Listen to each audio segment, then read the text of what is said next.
Shalom to all lovers of the Jewish nation, the land of Israel, and the God of Israel and His Torah.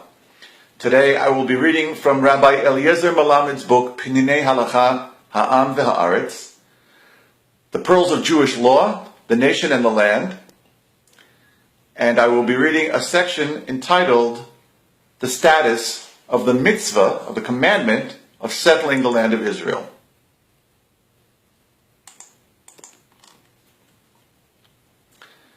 As we have already noted, our sages of blessed memory have stated, settling the land of Israel is equal in weight to all the commandments in the Torah.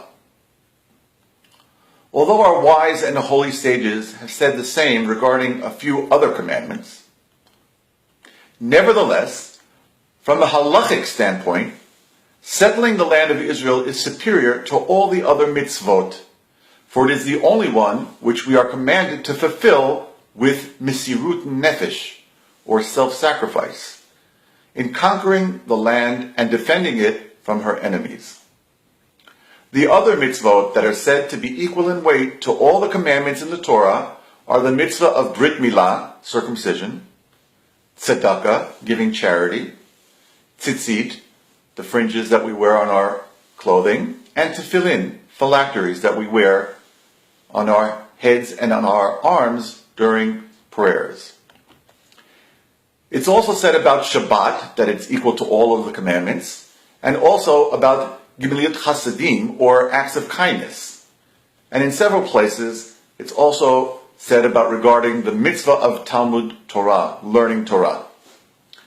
Nonetheless, the only mitzvah of conquering and settling the land demands the willingness to give up one's life, which gives it a higher halachic standing.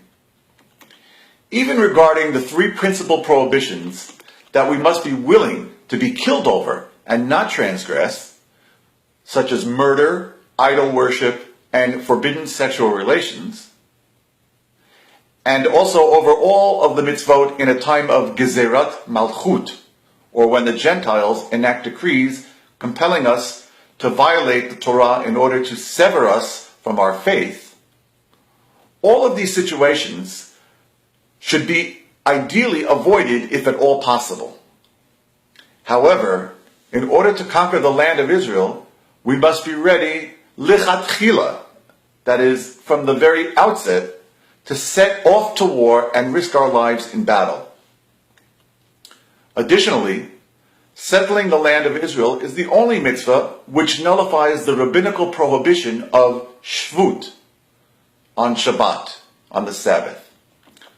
While this is not the appropriate place to explain in depth the details of shvut, suffice it to say that the sages enacted fences to the Torah in order to prevent transgression. The fences concerning the laws of Shabbat are called shvut. In an effort to strengthen these restrictions, the sages declare that even in a situation where a conflict arises between the fulfillment of a precept from the Torah and the prohibition of shvut, which is a rabbinic enactment, one should not fulfill the commandment from the Torah, for if people transgress the restrictions of shvut, they would eventually come to transgress Shabbat completely. Consequently, if a Brit Milah, or a circumcision, falls out on Shabbat, and in order to fulfill the mitzvah, the circumcision knife must be carried in an area where the sages forbade carrying on Shabbat, the Brit Milah is postponed in order not to transgress the shvut which they established. Furthermore, in order to prevent the possibility of desecrating the Sabbath, the sages determined that if Rosh Hashanah, the New Year, falls on Shabbat, the shofar which we blow must not be blown at all, to prevent a person from carrying it in the public domain, thereby transgressing a Torah prohibition. Similarly, if the first day of the holiday of Sukkot falls on Shabbat, the sages forbade the waving of the lulav in order to prevent the four species from being carried 4 cubits in the public domain, transgressing a Torah prohibition. In the cases cited, the Torah commandments of blowing the shofar and waving the lulav are nullified because of the rabbinical prohibition of shvut. Only for one commandment, the settling of the land of Israel, did our sages cancel the prohibition of shvut.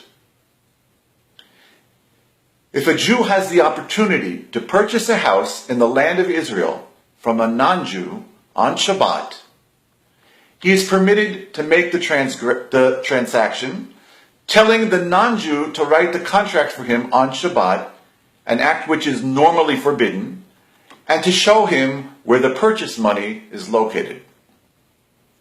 And in this case, we are not talking here about saving the entire land of Israel, but rather the redemption of only one single house. In order to make the purchase possible, the sages permitted the transgression of their rabbinical prohibition, something they did not permit concerning any other precept. Shalom.